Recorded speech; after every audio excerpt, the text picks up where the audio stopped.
what's an idea that your bands had that not everyone was on board, and then eventually you all kind of saw, like, Sain? Every one of these live streams. Really? I mean, when I explained I wanted to like go down in a fake elevator. It was a lot of work, man. I mean, Dom and Joe built that stage. They built the fucking stage and painted it. Me and my friend from Pittsburgh did all the projection mapping and stuff, and Reba was on the production side of like figuring out the logistics of getting everybody in there. I mean, it was like full on, you know. Everyone was doing a real This fucking was job. the one that broke us mentally, though. I think Yeah. nothing was really ever the same. Yeah. Dude, use EMG pickups because they help you get the heaviest tone possible. Head over to emgpickups.com and use my promo code HEAVY at checkout and get 15% off. And then once you write the heaviest song of all time, head over to distrokid.com/VIP/Garza and save 30% off your membership to get all your songs on all streaming platforms. And now to the heaviest podcast of all time. You know when shit happens, you're like, is this real, dude? Yeah. It's just like... Every now and again. Usually it's just bad shit that happens, so I'm like, is this real? In a bad way. But no, I'm just kidding. There's that too. Yeah, when you get that like hit of like real life, it's like it kind of it shoots you in the present moment. If it makes sense, like it makes you really be like on your feet. You're like, this is happening right now. This is happening right now. Wake up, get a little hit. No, but no, Yeah. I totally feel you. Yeah, sometimes like any awesome thing that we've gotten to do, I definitely feel that feeling of like, whoa. Like pretty usually in the moment I can feel that like, is this real? You know? So It's hard to do that. It's hard to pause, especially when like if it's something good happening to you. You're like trying to pause, like, what the fuck? Like this band was started in fucking 2008. Yeah. We're all in high school now. We're our here. band, yeah, that's true. Yep. Yeah. I mean, it's like feels like it's a you know how it is. It's a bit of a trudge at times, so you just keep going forward. That's pretty much it. I mean, it's fun. You gotta push forward, but yeah, it's hard to stop and smell the roses. But I have a lot of good memories, at least. You know, I think we all have like we can remember like some of the big things pretty well. Hopefully, Yeah. How long does it take you guys to? Because for me, it'll take a few years sometimes. Like you'll look back and like, wow, that happened. Wow. yeah. It'll be That happens, but I try to continue to push because the way my mind is, it's like a good thought can lead to bad thoughts, you know? So if I get too, like if I dwell and go like, oh, well, this thing happened in the past, then guess what? My next thought is like, the best things are in the past, you know? Oh my goodness. So I just you go down that road? Yeah. I'm not in like a self-loathing way. It's just where my brain naturally kind of does. So I try to instead just stay on the like day-to-day or on like whatever the art path is of that particular big picture, or, you know what I mean? So Interesting. that's just how I am, yeah. And it's not admirable, but I never heard that. it's called being insane. Oh my goodness. Jami, Shade, cheers from Code Orange. Appreciate it, dude. Let's go. Let's go. I only had like less than a day to do this. I was pleasant surprise. Hey, dude, I wanted to get in here when I ran into this dude at our buddy Morgoth Beats. Shout out. His crib. Shout out. And yeah, like I'd already wanted to get on here at some point if you wanted to have me. So when he said you did, I was like, yeah, let's go right away. So well, a lot of people don't check their IG DMs. I probably sent you something. not for the cast. I'm gonna call you out right now. I think maybe I sent you something. How long ago would it have been? Fuck. A year. Maybe. To mine. Yeah. I don't think so, bro. I think you're lying. There was a period when you were off the shit too, so maybe it was. Yeah, no, I was off between like basically we finished up our tour, which was on our Out for Blood song, and then for like over a year after that, before we dropped the first song on this one, I just deleted the shit like and was off of it because I just needed a break. So it could have been then. Dude, possibly. smart. I mean, it didn't do shit, but yeah, it was good. What? It didn't? It doesn't really like reload you. Like once you get back in it, you're just, it's like as if you never left. Dude, that's true. I hear about that. It's dark, yeah. And like you could like just spend so much time off it, and then you get hooked quick, dude. And that's the scary part. I know, dude. It sucks. Like Not to read, not to sound like a geek or but I read books about focus and people that are trying to focus more and there's this end of this one. I think it's called Stolen Focus. I read it too. I read the same book. Yeah. That was one of my Kickstarters to get off. Continue though, but that's a great book. Stolen Focus. Yeah. Let's get a yep. And I think I believe the author is English. Yeah. Because I can't see his name.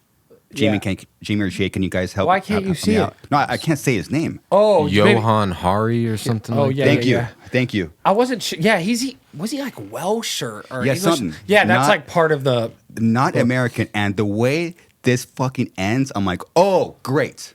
So this guy spent, I don't know, years trying to find a way to focus more and get away from his phone. And like the way the spoiler alert, turn this podcast off now. It kind of ends like not bright, which I liked a lot. Me too. It's kind of like ending like a movie, not like on like a good note. It was like, I lost more focus than ever. Kind of like in like kind of way. I was like, is it that hard to focus on shit? You know? It was very informative too, like kind of, there's different elements of the book. It kind of starts like personal about like how he was triggered to it and how he was like with his child and they were at like, these great landmarks and neither of them were like in the moment. And then you kind of learn about like, he goes and talks to a lot of the people from like people at the tech companies all the way to like scientists, I think he talks to like some philosophical people even like about it. And like, it's interesting. I also liked that it wasn't like it was kind of a book that felt like it's just putting things on the table for you to, learn from. It's not telling you to do anything or saying like, it's true. Phones are bad. It's kind of like, here's the reality of one, the like capitalistic aspect of it, of like why, it talks about like Amazon and how like over the past X amount of years, the amount of time we've lost sleep, like, the nationwide like average of sleep that's gone down, like in that X amount of time, Amazon has made this much more because people shop at night and stuff. So it's fucked up. It's fucked, dude. It's some interesting. I love that kind of shit. Yeah, I get into that. Sometimes you'll get like, it's always like you'll get one golden nugget, like one like takeaway. The big one for that one, this book was the processing power it takes for your mind to switch from, let's say like you're typing an email or you're writing a song or you're doing anything. And then you stop to look at your phone for a text. The amount of brain power it takes to actually stop you from focusing that, to switch over to that, and then switch back over to what you're doing is actually, maybe one time is okay, but we do it a lot. And that processing time power is what adds up. And it just, that freaked me out, and it gets me every few days. I'm like, because you get like reminded, I'm like, damn, look at my phone, and I know what it's doing.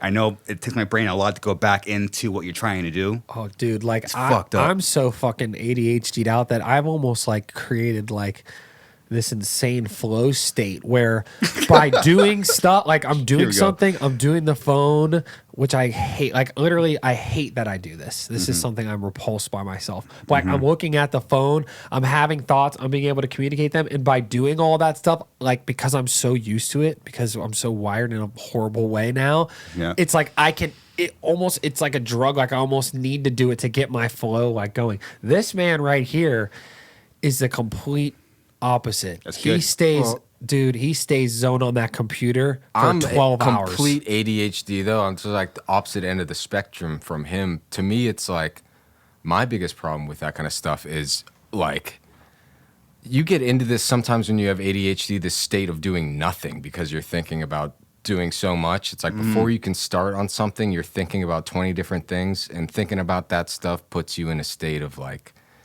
fuck it all, So until I sit down at the computer, I'm not feeling like focused, It's not until I sit down that I can actually like focus. It's like the mental preparation that it takes for me to like jump into like different projects and stuff, like just forcing myself to start it is the hardest thing for me. Okay, this sounds like a dumb question, but you realize what it is.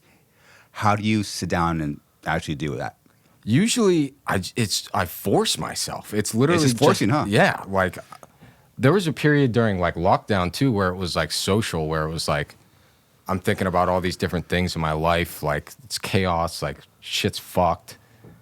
I don't want to leave the house. You know, I don't even want to go see my friends because who knows what's going to happen. So it's like that state of like, I'm frozen in time. But then you take that like compared to work and it's like, you just gotta, at some point I'm just like, fuck it. I gotta just sit down and I gotta try, you know? And usually at least I can get through that first little period where it's really hard. How long is that period? Usually like an hour at least. Hour and a half. Yeah, and then it's like I'll get a flow going on whatever I'm working on. Here's from my perspective on him. I don't. It's hard to even believe that because his version of get through it. This is just him in a nutshell. Shade. Yeah. His get through it. This is his get through it face. Okay. This is his flow state face. This is his I'm pretty much done. He just goes like, all right, I'm pretty much done. Okay. So it's like to the out. I don't know what he's talking about. I've sat there with him. He's locked in. He must not be like in his head, but he's locked. He seems locked in more than like when we watch a movie, even on like Netflix or something. He's sitting there like, you know what we all do. We watch like if we're not in a theater, especially a lot of us, we watch. He'll just sit there.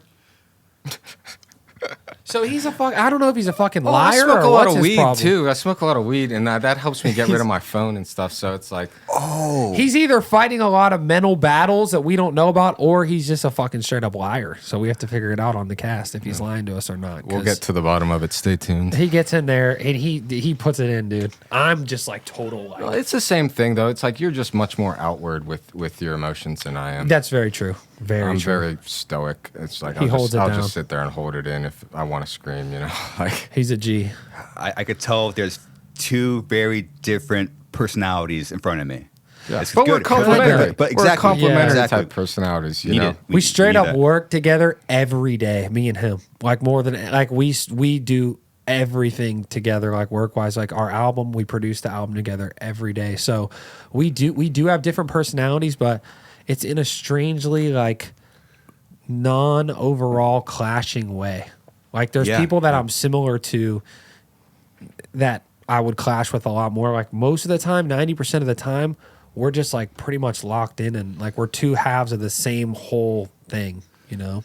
Yeah, and you two and Reba have so much time together. Yeah. You know, that's like that's years of musical chemistry, man. Yeah. You know, and all different personalities that don't clash, but clash when it probably comes to like, you know, creative ideas. My idea's better. Fuck you. Me and him don't really play that much. My idea's better. No? I mean, sometimes like every now and again, but It's usually more yeah. like an argument of one of us trying to describe which thing makes more sense. Yes. That's like what it is. I never heard that. that's totally it. Yeah. Interesting. Well, because we think of like especially music and production in a very like methodical, like very surgical manner. So like recently we've been working on kind of like movie score stuff, just trying to like put stuff out there for people and trying to put it all together. It's like we're extremely just like trying to make a puzzle work, you know, and trying to put all the pieces together so that it creates a new image, you know. We usually agree on the image though, you know, like at the end of the day, we're just like, sometimes we really feel there's different ways to get there, but most of the time we're, even if like it's something that I don't fully understand yet or he doesn't fully understand yet, we're like pretty much in lock and step. We just disagree sometimes on like the details and the process, but I mean, Yeah. it's pretty, we're pretty synced up. It's kind of funny to hear that because if you hear the music of Code Orange, it sounds like complete chaos sometimes. So it's funny, like it's how like the process of actually making that. Well, to seems- me, it doesn't. That's the thing. Sure. People say that to me all the time, and I'm always like, all right, I mean, I believe you. But to me, it's like there's chaotic elements in the sense of, you know, like traditional metallic chaos. But in terms of like the structure of everything fitting together and the different things we play with, it's organized in my way. So it's not chaotic to me, but I can see to other people why it's kind of like a big mess maybe. Yeah. So the last piece of music I heard from you guys is the live Under the Skin. You got to catch up, brother. You're a little Record. late, brother. Oh yeah, I was way late. Yeah, you got to get in. Well, 2020, what the fuck I was doing? I was we were going through a lot. That's fire though. But I listened to your whole from the first record to your recent. Hell yeah. But then I went to because I saw because I listened to a band, I'll listen to the whole like the music, and I'll go back to like live. Yeah. I was like, oh, this is acoustic, okay. Oh, that's in 20, okay. And then I watched it, I was like, it fucking blew me away. Oh, thanks, man. I appreciate it. I wish I had found that first, and then I started because now it made me rethink your music completely different. Oh, really? It's weird. What? Like how so? I don't know. It's like for one, if you have heavy music and it translates to acoustic, that's very rare.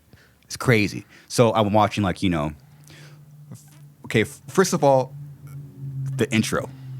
You like that? The intro, like, okay, how did you get like that whole? Okay, so the whole concept of MudTV, because I get it, like the whole like. Yeah. How did you get him to do that? Well, the concept started. We were like, okay, we didn't want it to be just one element. So it was like, we're always kind of looking for maybe 2 or 3 elements we can combine. So the idea was like MTV Unplugged and like a found footage, weird like horror kind of movie, right? So smack those together, and then the MudTV thing was born. And then it was like, well, how do we get that idea over, as they say? And it was a no-brainer. It's like, we got to go to Riki Rachtman. I mean, we wanted to do Headbangers Ball. We did our Mudbangers Ball. So I just messaged him. And that was it, yeah. I messaged him, and he's the fucking coolest guy ever. Where's the camera at? Shout out to Riki Rachtman, man. He'll really, he's a great dude, man. He got on a motorcycle and came and did it for us for free. That was it. He's the man. I mean, he's That awesome. is fucking cool to hear. He's a dear friend of mine now, like because of that. So I just messaged him and was like, wrote him the pitch. I was like, brother, this is what we're doing. We need you to do it, please. And he was like, all right. So worked out. Wow. Yeah. Shout out, dude. Riki, you are a fucking OG, dude. That's sick. He loves music, man. He knows so much about music. If you guys get a chance, he does these like stand-up type of deals, like an evening with. And I went and saw him in Pittsburgh. It was great. He goes through like the Cat House era, the like 80s shit where he had the club where all the 80s guys would go. And then he had the fucking, it goes into the fucking Pantera, like 90s, like all that shit. And they go through all the Headbangers Ball and shit's That's awesome. sick. The way it intros, and then Riki does the intro and then goes into Bleeding in a Blur. I watched it here doing like my like kind of just closing off my notes, and I just watched. I'm gonna sit back, watch this, enjoy it.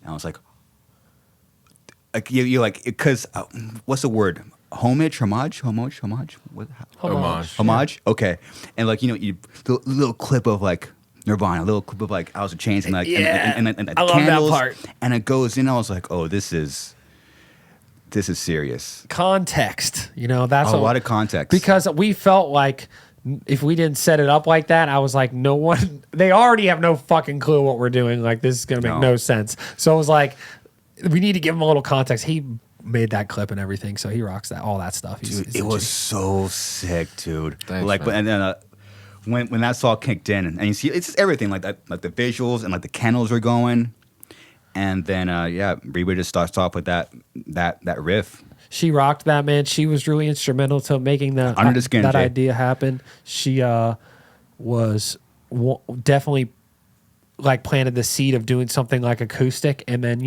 her and I worked out most of the songs acoustically, like how they were going to go, and a couple of them we did with Shade as well, and then as usual, kind of him and I came up with the more narrative, thematical concept and how to glue it all together. And then, but she really helped on this one, her and Joe and Dom, with like, if you look in the background there, the candles are these like little mud mask things that we make that are like our mud man, like robot guy, whatever insignia.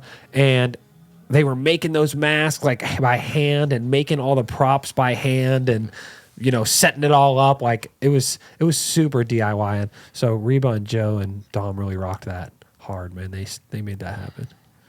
Did Sonny have something to do with the filming?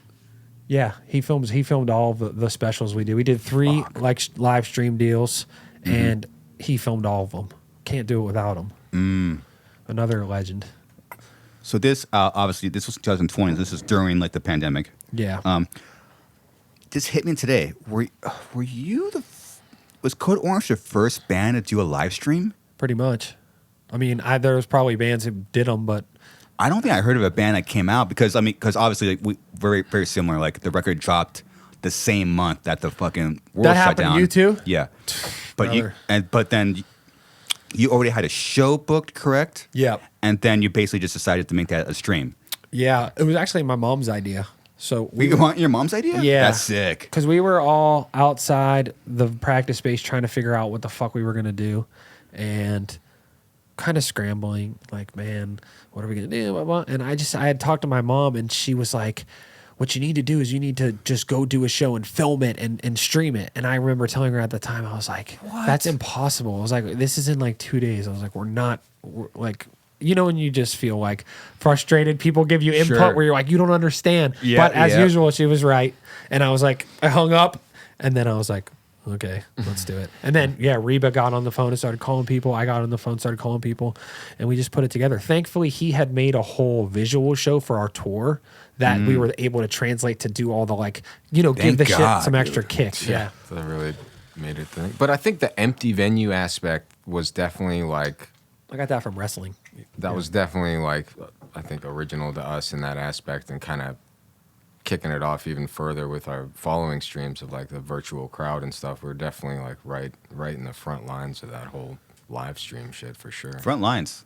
Yeah. I remember like I gotta say like you guys were the first band to do it. Yeah. I mean, when I say first band, I mean I'm not talking RC. I'm talking music. Yeah. Like this shit. Like no one knew what the hell was going on, and people kind of assumed that it's gonna open up back in a month or two. Yeah. You know. Yeah, I knew, we all had a feeling we were fucked like right away. So we just went into pivot mode, and then the idea of doing like the three specials is like with 3 different themes came alive, you know, pretty quickly. It was like, okay, the first one's going to be essentially the album, like in the form we were going to perform it on the tour, that set, you know, show the empty arena, like we were thinking almost like an empty arena match, like old school WWF, you know, like show the actual room empty. We made sure everybody was cleared out so we could show, and I could cut a little promo. And then the second one was this show, you know, we thought, okay, now we have an opportunity, if the audience is there, which they kind of weren't, but to show like what you kind of maybe just discovered, like show these different dynamics of the band that if we just hit the road, we couldn't. So it was like, okay, number 2, go acoustic, show the songs for what they are. And then number 3, we took it, I don't know if you saw that one, but that one's sick. It's like we took it to a whole new level with the technological aspect. It's like this very like Blade Runner style one called Back Inside the Glass. Oh, sick. Yeah, check that one out real quick. Back Inside, yeah. Dude, what you'll fucking love this shit. But yeah, nobody really watched it like that, but it's all good though. Sick. But dude, yeah. It was like a big what the 3D fuck is going map on? What stage. the fuck is going on? So- What is this? I want to see him pop. It's a completely white stage. We like 3D mapped. This is all live. The only part we didn't do live is like, you'll see, we're going to pop up. We did a little trick. Boom, there we are. Let's go. Dude. We're fucking here, dude. Yeah, this shit's fire. And I wanted to do all this kind of picture-in-picture stuff. So I basically wrote this like You guys are fucking crazy, dude. Well, I mean, nobody really watched it, so it wasn't that successful. But, dude, I wrote this whole script, basically, and it, like, broke down for the crew every spot we were going to do picture-in-picture, and the band members knew that they would have to, like, a play hit their, like, tape mark so we could get the picture-in-picture shots and, like, put them in. So it was like it was like a mixture of almost like a play and, like, a performance, you know? And it changes backgrounds. He designed all the backgrounds. Those little seats on the side we like sold as a VIP, like you could have a video of yourself in it, like that you would see every now and again. And then he designed like all these rooms for the entire set. They changed like every song multiple times per song. Yeah, like skip ahead a little bit and show some different ones. We did some. Your band probably has really cool conversations. Like this seems like there's no rules, no bullshit. Hey, this is our idea, and we're just gonna do it. At times, you know. Once we're all on board, once we're all committed, then it's like, yeah. let's get it. Yeah. But sometimes it takes some convincing. Yeah, what's an idea that your bands had that not everyone was on board, and then eventually you all kind of saw like same? Every one of these live streams, probably. Really? I mean, No, I mean, this yeah. one was buried at first, I would say, by the group. People. When I explained I wanted to like go down in a fake elevator, It was a lot of work, man. I mean, Dom and Joe built that stage. they built the fucking stage and painted it. Me and my friend from Pittsburgh did all the projection mapping and stuff, and Reba was on the production side of like figuring out the logistics of getting everybody in there. I mean, it was like full on. You know, everyone was doing a real. This fucking was job. the one that broke us mentally, though. I think. Yeah. Where nothing was really ever the same. Yeah, Dude, Like honestly, it was a lot of work. This one fucked the shit up pretty bad. what happened? We put so much work into this. Like I can't even. It's hard to even express in words. It's almost comical. Like the level of effort that went into this by like everybody, Reba, Shade, the boys on a physical level, like fucking working like essentially a construction job on top of like these physical performances on top of like. So I don't know. Just it snapped like a twig after that for a while. It was like people Wow. just were like over it because we didn't get anything from it. You know what I'm saying? We didn't make any fucking money, and nobody really saw it. Like I've sat in front of so many people like you, and like none of them saw it.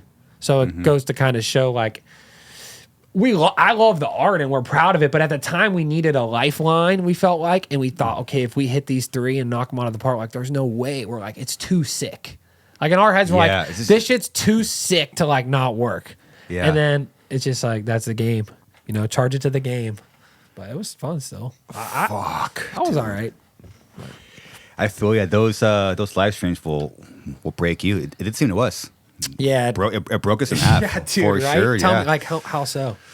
We had the bright idea of because you announced your shit first, and then we were in talks of we came up with a bright idea. Let's do a virtual tour because they were doing like this geogating shit, Oh, yeah, I remember that. and we should have just done 1 or 2 shows, but we did like fucking. We got third encore here around here in LA, and got it for a month. Did like 36 shows in 32 days. Whoa, It was- bro. It sounds. That's fucked. That's It a sounded really bad cool, idea, dude. but I wish. Where were you? Dude. Fucking 3 years ago. I would have straight up told you don't do that. The math doesn't math, man. It doesn't add up. I mean, it's cool. Let me see it. Oh, that's hard. The lighting. Oh, we looks have a good. video. Oh my god, just the memories already are just fucking. PTSD. So it was like you were in the same place, but only regionally people could view it. Yeah. Every day it was like changing regions. Oh god. So basically, obviously, the number doesn't add up. So you're doing 2 shows a day. Fuck, dude. Like one because we figured out okay, we could do one show for the West Coast and the other one later for like Europe or something, somewhere out there. No one, there wasn't a Jami to come up to our face and say that's. Hey, dude, I don't know shit. I just Me would either. what I would have said was, dude, that's gonna hurt physically too much. did. Because there's It no did. adrenaline, so it fucks your body up bad. Like we were hurting after those streams more than any show. It's weird, huh? I was like in a fucking stretcher when we were done with it. I was like, dude, I can't even move. Like, and then we had to tear it all down. It was our buddy's Fucking church. sucks. We built it, tore it down. Oh fuck, it sucks. Pain. I mean, really, dude. Like Joe and Dom on that one took the brunt. I mean, they're fucking still fucked up physically. I mean, that probably didn't help. So, yeah. It's funny because when you were explaining what you were doing, it kind of made me think like, oh wait, like it's weird how it was so foreign to us, but like man, we kind of did that back in the day. We're playing in front of like an empty room. Oh, dude, I Let's did go that. off, I did that too. Let's Yeah. go off, dude. Dude. If you got, we've played a lot of shows to less than like 10 people. Oh yeah. I feel like you've done it course, too. of course, And I feel like a lot of bands now don't really do that. I mean, is my crazy or?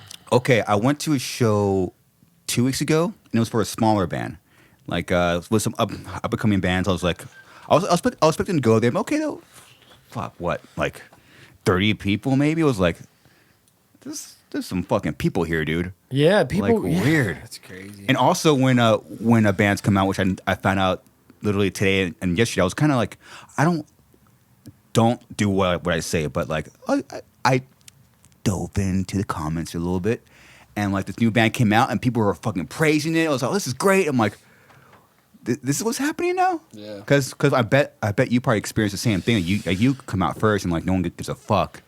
Yeah, that's an understatement. No one gives a fucking fuck about your band. Yeah.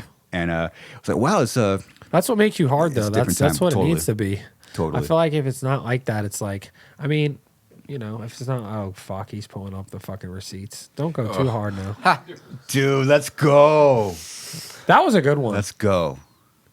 Shade, you got the Metal Gear shirt Agitator Straight Edge Metal Gear shirt. Jesus Christ. Jesus.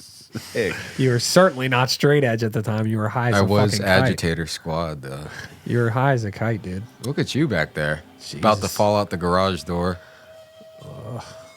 Or even with the fucking V-neck. Dude, those garage shows, dude, there's something about She's them. got the Karen cut. I remember this show, man. I look like a fucking mad scientist, Albert Einstein, Oppenheimer, motherfucker. Dude, you're still a mad scientist. I mean, in a I weird look, way. I and mean, it's I don't know. a different way. The dumbest scientist who ever lived. I feel Simpler like times. that. Look at Joe back there, man. Looks so young, full of life. He looks like shit. He's got fucking goddamn cargo He looks shorts like on. a human larva. I look like a fucking. I'm literally barely breathing. I have no. There's no weight. Like I don't exist. I'm about to get Avengers into fucking dust, bro. Somebody snaps a little too hard. I'm right there with you, man. They start pitting soon because we rock too hard. You'll Dude, see. whatever diet you're on, I need to get on there because I'm getting fat, dude. Dude, that's called the being young diet. I know. I miss that, dude. Yeah. Eat anything you want, you're shredded. That was Exactly. Taco Bell every night diet. Yeah, dude. We were just eating Taco Bell and bread sandwich, which is just bread with nothing in between. You ever look back and like, and just, it's like, man, like, how do we do that? Past, like, for like demos, even like your first record, like, you ever look back and like, damn, well, how do we do that? I mean, Mindset, I definitely emotional hear states. stuff. I'm like on I Am King and Forever, and I'm like, damn, that shit's fire, man. Like, how the fuck did I make that?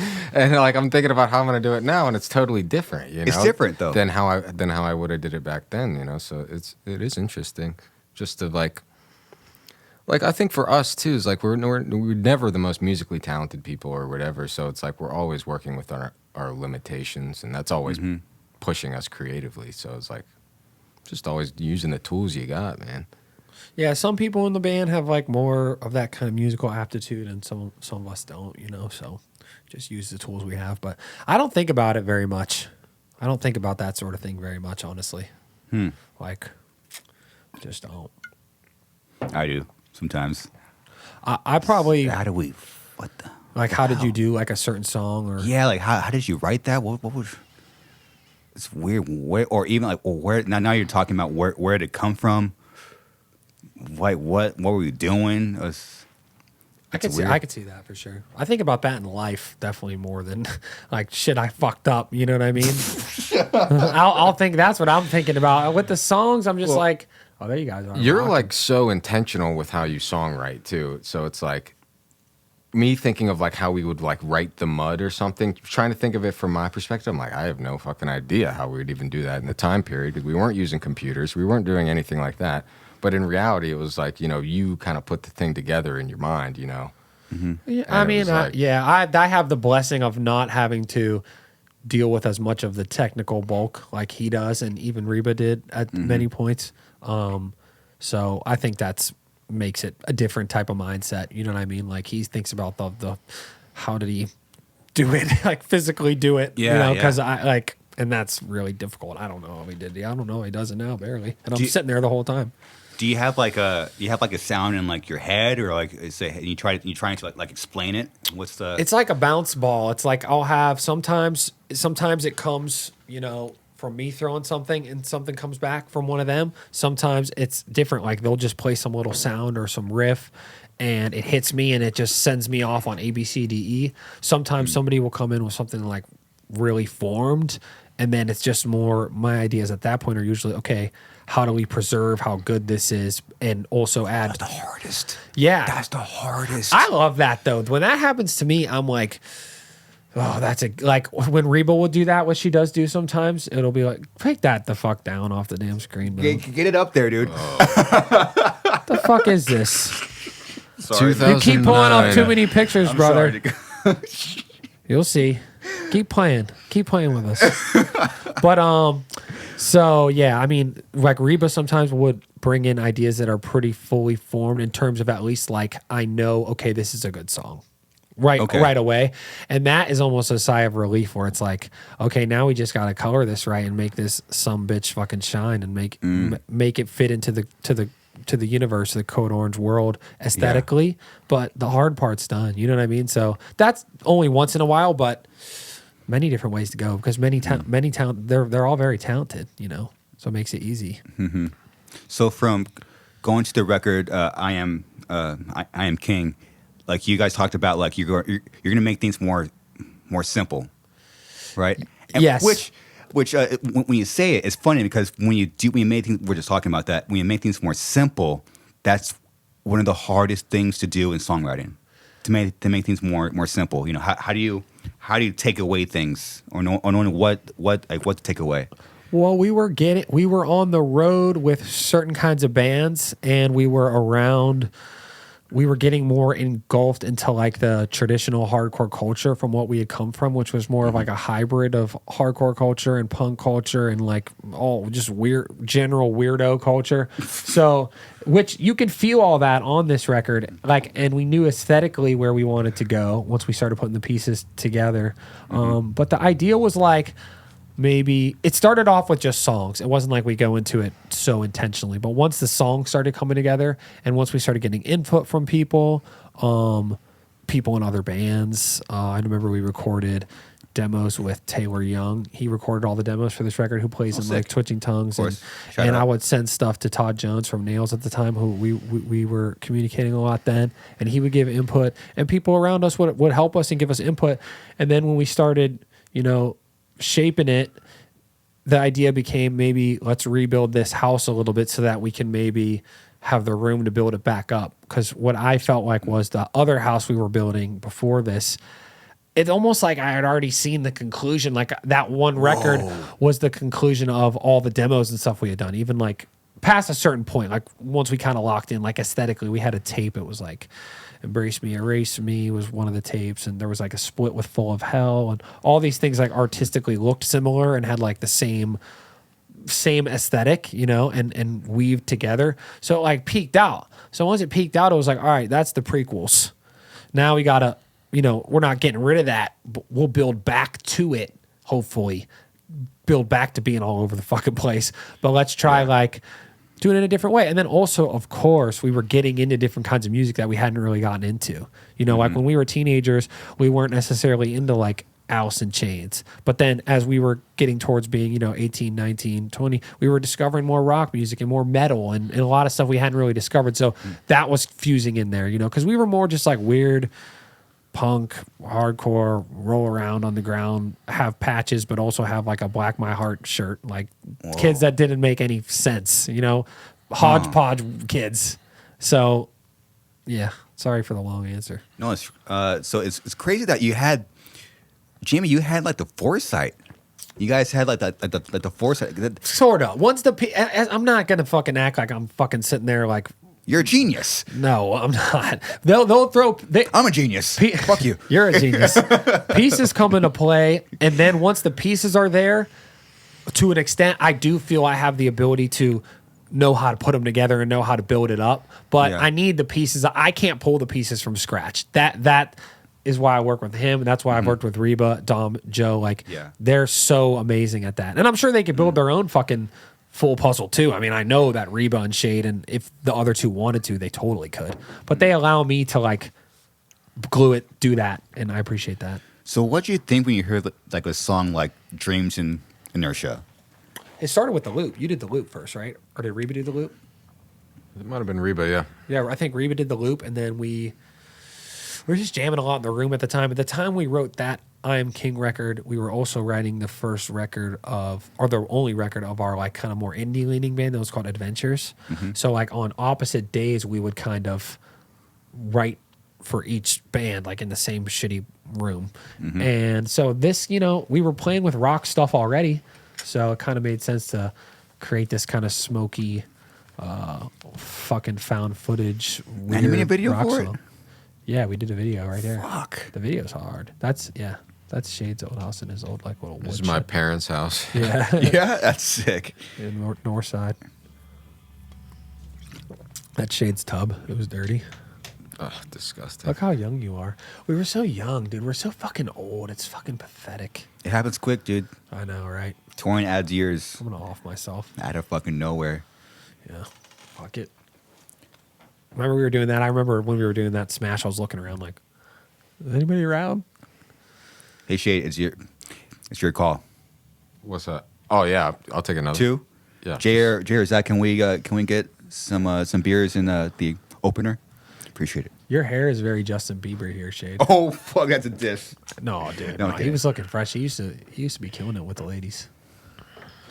But I don't know about that. With But- the Bieber cut, with the swoop. now Shade is in a dedicated relationship. I am. That's Yeah. cool. How long? I've just recently got engaged. Engaged? Really? Dude, Yeah. congrats, man. Thank you. Thank you. I've been with her for almost 8 years. 8 years is a long time. Yeah. Shit, dude. Thank you. I've been my chick for about 4 years. I've been with my chick even longer than him. How long? I think like nine and a half. Yeah. And we're gonna be getting engaged soon as well. I'm just Okay. trying to get my bread up a little bit. Okay. This man likes to throw it out there a little Okay, more this than I do. conversation is about to piss off some of my ladies. Oh, cheers. Cheers. Why? bro. Okay, so Come on. cheers. Don't So I have Brother me softly. this is only out of fun. I'm not serious or I'm scared. What is he gonna say? what is the concept? First of all, I want to see them lay the groundwork. I want to marry my girlfriend 100%. Me as well. 100%. And I will. Yeah. But just out of curiosity, I'm like, what is marriage? Right? No, I agree. I mean, I'm with you, dude. That's why, to me, like, I'm not even worried about getting married. It was like more like the engagement is more meaningful to my partner than the marriage at this point, where it's just like that commitment, you know? Yeah. And I think that's really what is the most important thing. It's just like committing to each other. Fuck everything else to me. Like, fuck the wedding, The the rest ceremony. of it, yeah. I mean, it's fucked. I mean, they're Yeah. just trying to get money off us, bro. Yeah. Not the women. Everybody just want to. Not the women. Oh my goodness. Clip that. Not Clip the it. women. Clip it. Society. Cut that. Cut that. No, Society. No, clip it. Everybody just wants a free plate dinner. You know what I'm saying? Sure. What the fuck does that mean? I don't know what he's saying. You go to the wedding, you get the plate of dinner. Oh, all right. Yep. I gotta pay for that. I want it. That's my pocket. They gotta pay for that. You gotta make them pay. We should do like a $15 a head for your wedding, Shade. Yeah, we'll sell tickets. Ticketmaster. Say it, dude. That'd be sick. To play a show. Then it's like the absolutely worst crowd I could ever imagine for my wedding. Just like the Why are we looking at wedding catering right now? Because dude? we're all gonna get married. This guy's out of his fucking mind. We're all gonna get married. Okay. Thinking about getting married, which one I think we all want to do it deep down, even though we say that we don't. At least I do. And then, but I do. yes, I want to get married. But there's the whole wedding thing. It's so complicated for other people. Like, so I'm trying to convince my lady, hey, make it local. Pick a day of the year where everyone can maybe actually conveniently as possible show up to this one location. Because if people don't know, when you have a wedding, you're involving other families. I literally had an argument with my chick about this when I was a wedding. It's like, okay, am I going to fly out? I bought a flight. I almost missed a show for someone else's wedding because like it's just they put it in a day. It's fucking just this location. I'm like, what the fuck? Yeah. I think if you want to get married, please just consider women, Make it convenient. Please just consider us for this one thing. We'll do it. We want to do it, but just make We'll do it. We want to do it. Just make it somewhat convenient because the other families are involved. I can't It's even hard, yeah. arrange It's like a tough. game night with my friends, much less like try Dude, to totally. orchestrate like 50 people from Dude, across the let's country. be honest. The three of us right here, with what we're doing in life, we ain't the fucking sharpest tools in the shed. Am I wrong? No, you're not. We're You're not. We're You're not. We're 3/4 of a fucking moron. You know what I'm saying? I The feel three ya. of us combined, we're not even one full normal guy. So at the end of the day, I mean, what do you want from us? We're doing the best we can do. Am I wrong? I'm doing the best I ever did. Yeah, exactly. Go away. But what do the women see in us though? Because a woman has a God gift. only knows. They have a gift of seeing something in you that you don't see in yourself. It's crazy. I couldn't tell you. I have no clue. Yeah. It's a gift to us and a curse to them, I guess I would say. Cursed. Mm. They're cursed Yeah. with some damn losers They're playing fucking stuck guitar. now. They've made their bed. Some pathetic bastards playing shows to nobody, trying to tell them it's all good. Oh, it's a live stream. You're playing a show to nobody. It's like, oh no, it's a live stream. Okay. I think it's a great idea. One, you know what's fucked up, which I mean, it pissed me off when I found this out. Might be the same to you, but a lot of bands did live streams after we did, and they made a lot of fucking money. One, because they live stream a show in their fucking garage, Yeah. and people, no expenses, a ton of people bought it, and it's like you're just like this sitting in your house. Like, I did this in debt, almost broke up my band, and this band did it and it made like 80 grand. You're like this, like, I don't know shit, dude. Like, what the? Dude, it almost seems like sometimes, like, every time we like make a decision to like turn right, it's like we should have turned left in certain regards. Like that third live stream, we had talks about doing that as like, you know, through like a ticket broker, and like, you know, there was money involved, and then we were like, we're just gonna do it ourselves. Like, we want my stupid thing. I'm so fucking dumb. I was like, I really need the landing page to look insanely cool.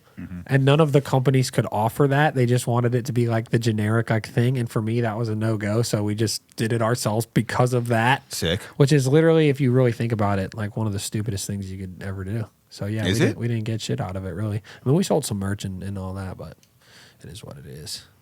Well, I mean, I did it my way. He's 2 beers in, man. You shouldn't have hooked him up. Yes, By the way, dude. this is his first Yes. podcast ever. Dude, first of all, Shade, I am honored to have you on because I was like, man, he doesn't do any interviews. Holy shit, let's fucking go, dude. Yeah, I'm not typically in the interview spot. He's the man. He's the best. I'm so glad. Thank he's you, here. man. Yeah, I love to be here. So, I know I'm assuming you don't like the word producing or whatever word you want to call it, but you mentioned that you kind of found it by just looping pedals.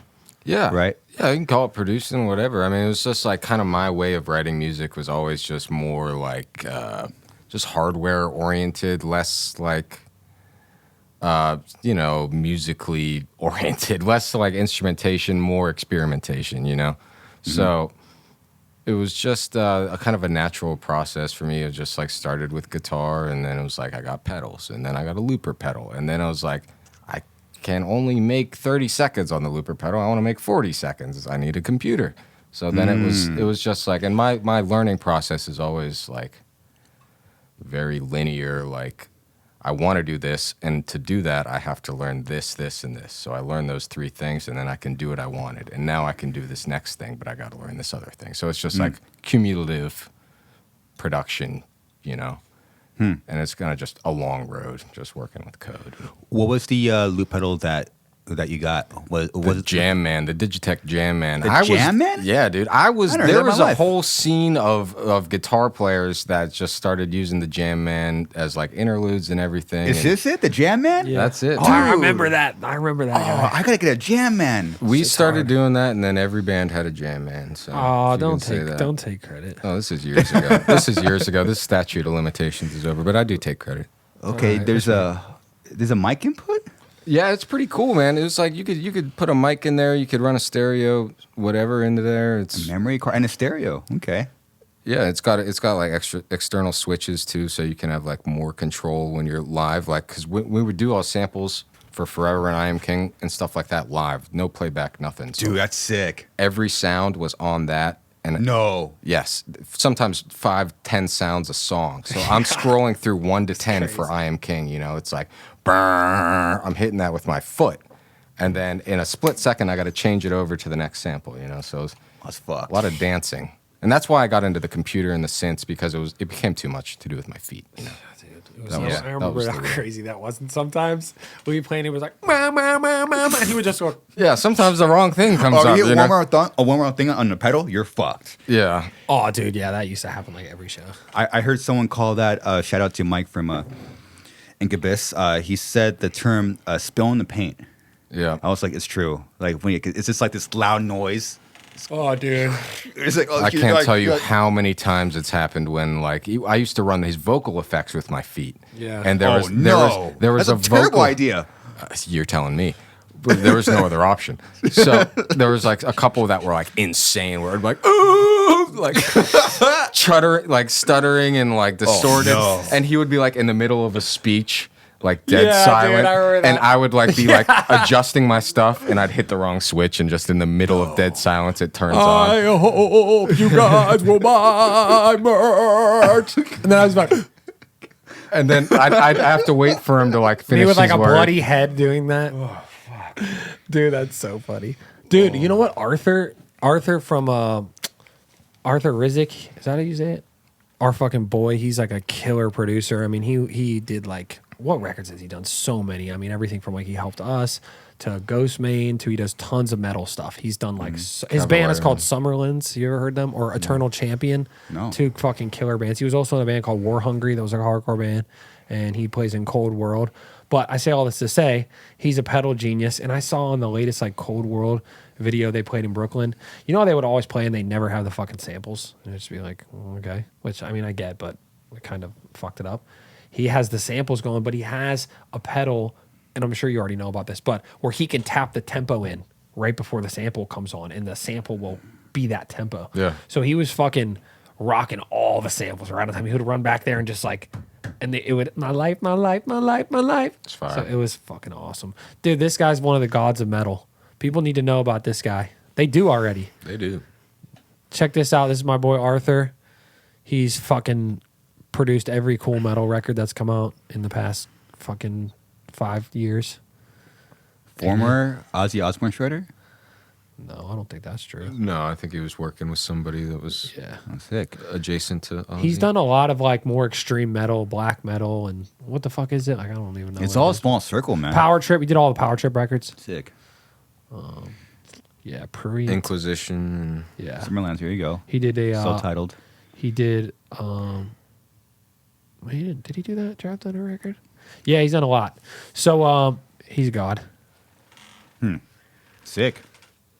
Well, one thing that I appreciate about your band is you definitely you walk your walk. It's cool. It's rare. Got to. It's so I start this conversation now because we go back to your live streams. Like, you just have ideas. I'm trying to get this straight and laid out. You have ideas. You talk about it. You don't see eye to eye. Then you figure out how to do it. Yeah. So you just don't care about the outcome. We do. I mean, we care about the outcome, but it's not going to affect what we do. We're very Yes. like the type of You said it. You just fucking said it. That's but sick. We're the type of people That's that sick. we pontificate a lot. So there is lots of, I'm not going to act like we're these like stoic warriors who march forward. It's like, it's not true. We talk about everything, every possible A, B, C, D, E, F, G ad nauseum, but we end up coming back around always to let's just do what we were intending on doing and like learn from constructive criticism for sure, or learn from like things that maybe 2 years later we don't think really work, you know, but you got to keep building your own beast unless you're just like, what's the point? Like literally why in 2023 would you be in like a band, like a heavy like music band, if you're not going to try to like do your own thing? Like, other than just to have something to do. I mean, like, I don't see, for me, there's literally no purpose other than that.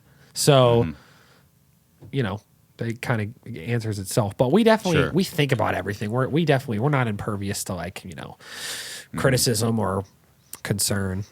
But I mean, I'm not sure like your band, you guys realize like the risk taking muscle is a very rare thing because your career can be taken away in a song or a record. Everything that you built, I mean, your whole career, I mean, that shit can go away. Yeah, we go You up know? and down. I mean, dude, we've done many things that, you know, were received okay, and some things that were received very well, and everything in between. But I mean, I love every record we've made. There's not one hear it. record we You have hear it. where I go like, damn, like, man, we took a misstep. The only missteps I feel we've taken sometimes are like in the way we've presented certain things, or maybe the time we presented it, or the order, or how the message was conveyed. Like a lot of times I'll maybe beat myself up, like I didn't convey it properly, like I didn't speak it properly, or or but what we actually do, like the records, like I fucking love the records. I mean, I love them all. Well, you definitely see it and hear it. It's cool. Thank you, man. It's rare, man. I appreciate that a lot. I really do. And I know you guys paved the way for a lot of shit. And like I even told you guys this back when I met you, like the style of music that you basically created or had a hand in creating, it wasn't like the style that I knew growing up, but you knew even meeting you guys, like that you were the OGs, like you were on the front lines of creating something that's now like this fucking giant thing that everybody does, like literally it's crazy. So a lot of respect to you guys. And I talk to your singer all the time. He's a great dude. Eddie, yeah, so, it's a great guy. Yeah. Always felt the love from you guys since the first little thing we did together. Like when we did those festivals and yeah, we fucking did that like self-titled record. I don't know why, but when I was listening to your band, it's kind of it just sparked. Sometimes you listen to a record, it just sparks emotions and memories. I just hear like this is a band. They're playing real music and paving their own way, and they're on the front lines, which not a lot of bands can say that. Thank you, man. Not a lot of bands can say that. They'll pretend that they are, but they're not. That's why we don't get along with a lot of bands. I noticed that, and Yeah. I've heard people talk not like bad about you, but I'll hear like you're at catering or something. But in my mind, I'm like, they're fucking doing their own thing. Who cares? Wait, what did you hear about us at catering? I heard you guys are standoffish. Yeah, that's accurate. It depends. I mean, it really does depend. If you know us, like we're honestly not to like toot our own horns, but I think we're super cool people. Like we're pretty easy to get along with if you know us. Like, sure. But I think sometimes we've kind of kept that first bubble up a little bit, and there's elements of that that I do regret. There's elements of it that yeah, for sure. I mean, I'm trying to. I really am always in my heart trying to be a better person in some kind of way, not on some like fucking holier than thou shit. But how old are you? I'm 30 now. 30, okay. Yeah, so we're getting there, right? So I don't like regret. There's a lot of people that we kept out that way that I'm glad we kept out because there are a lot of friend to alls, a lot of a lot of fingers in the pie, a lot of people who are and we had many of them when we put out records that were super cool. Hey, buddy, happy birthday! You know what I mean? And it's like next record comes out, where's the happy birthday? And then the next, maybe you have a hot song. Hey, buddy, happy birthday! You get what I'm saying? 100, you get them.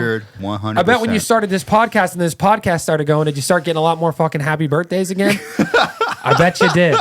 So there's some of that I'm pleased that we've done in keeping it insulated, keeping some worms and rats out. But there's other times where, dude, like one of my closest guys, I'll just tell the story, but one of our boys is this dude fucking Stevis, and he was in the band The Chariot, and like he was in the band The Fever. And I didn't really fuck with them, right? I thought they were kind of whack at the time. I actually think they're all fucking cool now. Like we get along with all of them. But at the time, like I remember he came up to me and he tells the story. You can ask him because it's psychotic. But we were at catering. Nice. He came up to me and said something, and I felt in my heart truly that the only way I could be friends with this man is if I told him like straight up, like, brother, I do not fuck with your shit. I'm just telling you because I don't want you to just find that out later or something like, That's brother cool. Down. Is it cool? It's kind of low. But at the time, I really felt in my heart like that's what I had to do. And I told him, I was like, you guys are mad whack, but like, I'm down to chill. Like and he always tells me that story. He's like, at the time, I was like, I didn't know what to do. Like, I felt bullied. He was like, I didn't know whether to fight you or to like or to be your friend or whatever.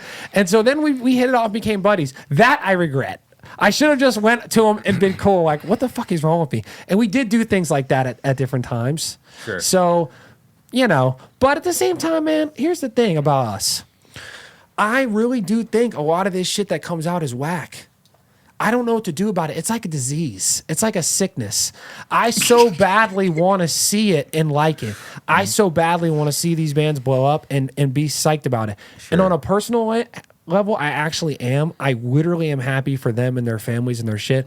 But they, in my heart, which is probably why I just need to get out of this metal shit, they've ruined it. Like, to me, they've made it whack. Like the shit that's popular in metal, to me, sucks. So it puts me in a bad spot. What am I supposed to do? You know what I mean? Like I'm cool with all of them, but there was a time where I felt that it had to be done and said. Now I don't feel that way, but it just puts you in a corner where it's like you want to be honest and you want to be real, and you don't want to be a fucking dick, but you also don't want to be saying to your buddies, "This band fucking sucks," and then they come up, and you're like, "Hey, buddy, what's going on?" Like to me, it's like tell them that they still suck. It's fine. Not anymore. I won't do that anymore. No, come on, bring it It back, was a dude. mistake. It was a mistake. But hey, I'm I am just saying. King's back, dude. Come on.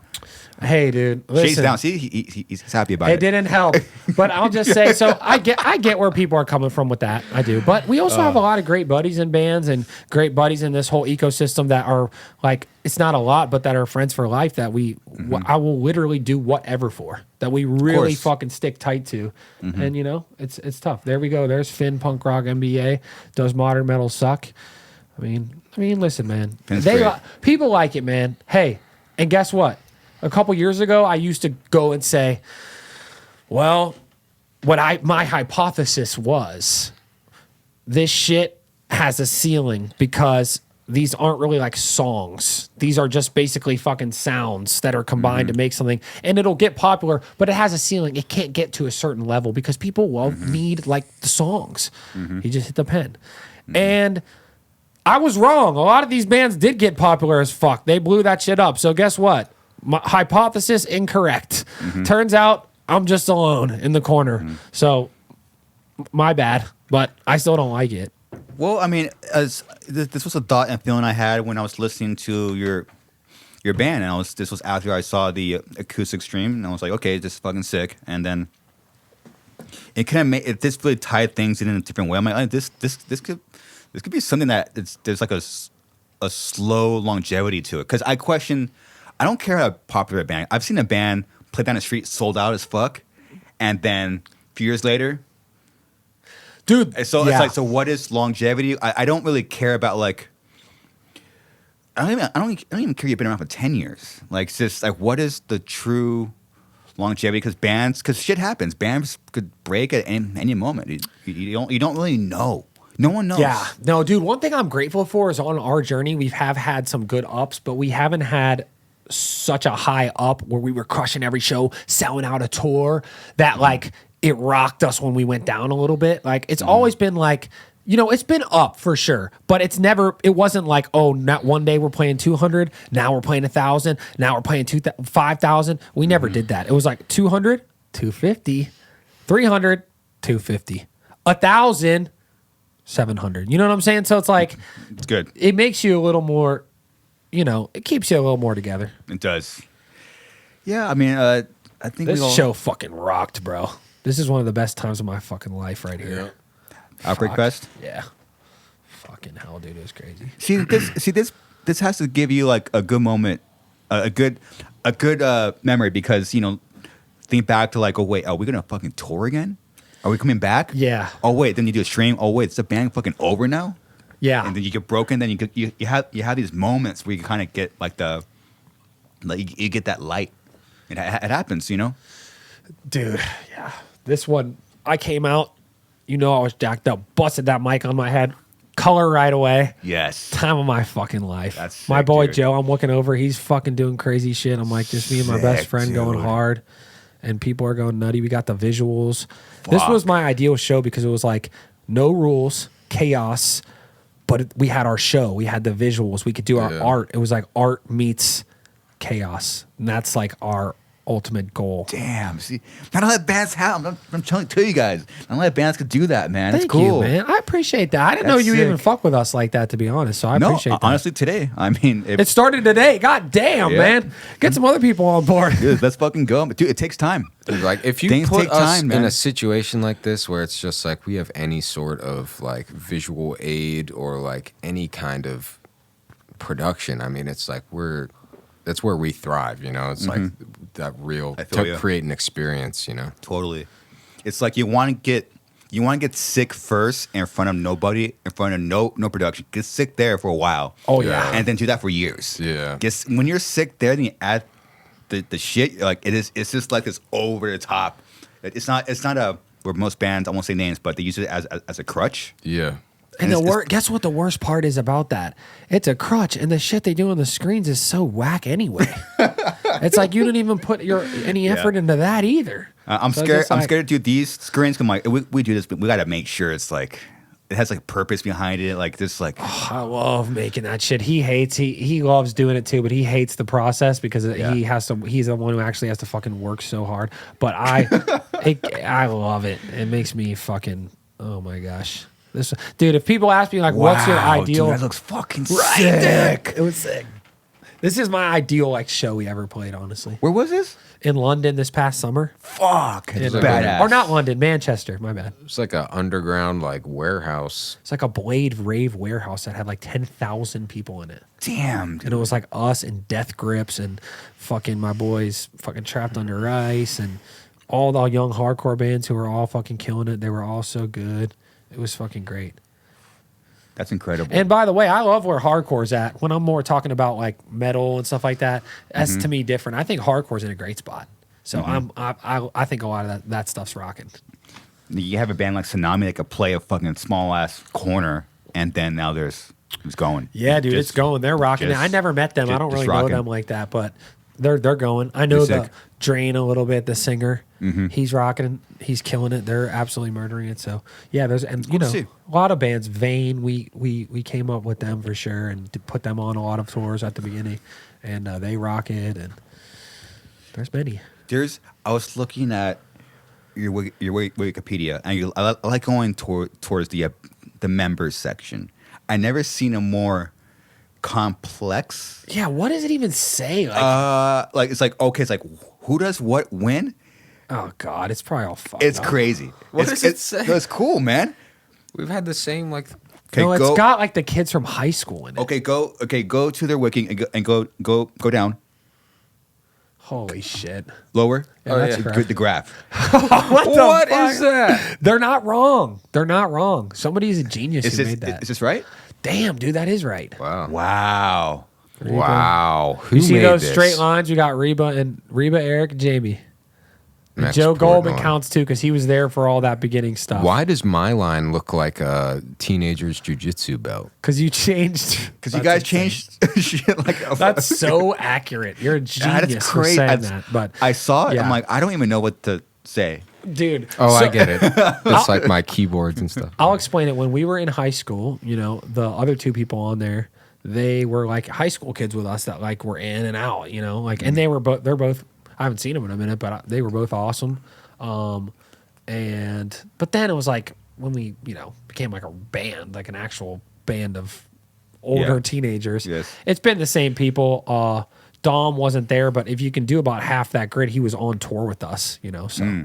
But damn, whoever made that, man. Dude, respect to them. I'm about to donate $275 just for you, man. Hit the wiki donate for that. Dude, sick.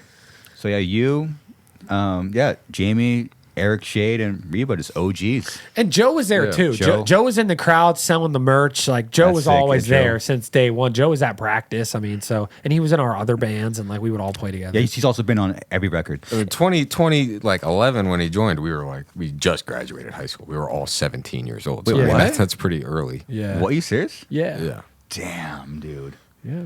What is this band start when you're in what, like a freshman? Ninth grade. Yeah, ninth. Ninth grade.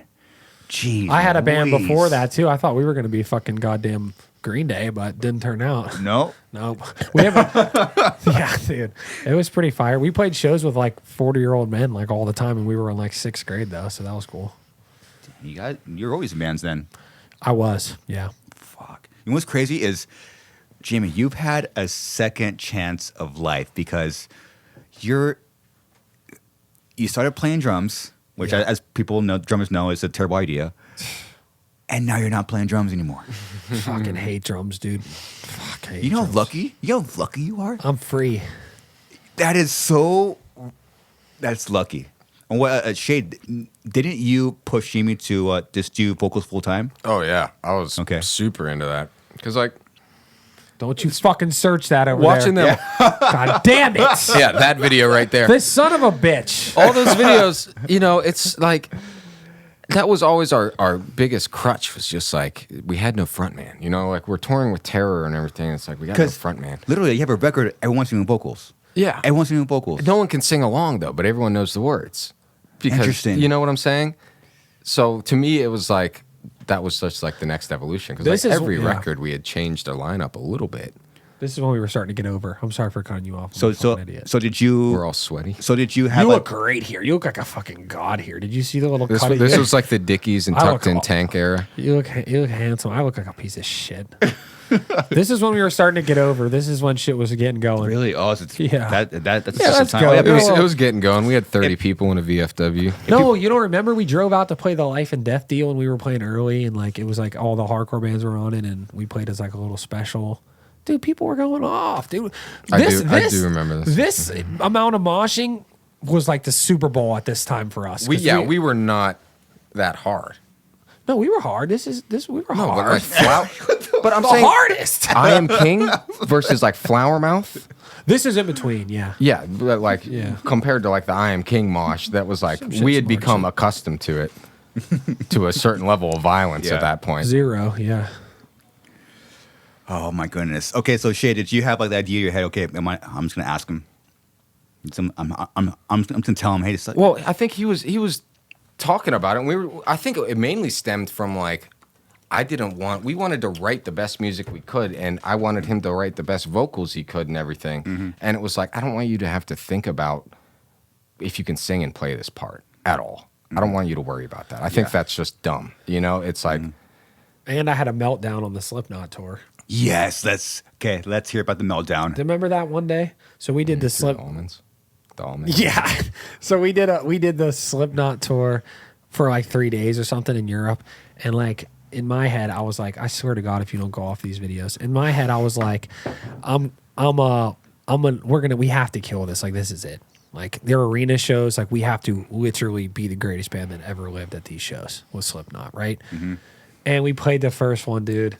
And we sucked so fucking bad, and the crowd was so not into it, or maybe it was the second one.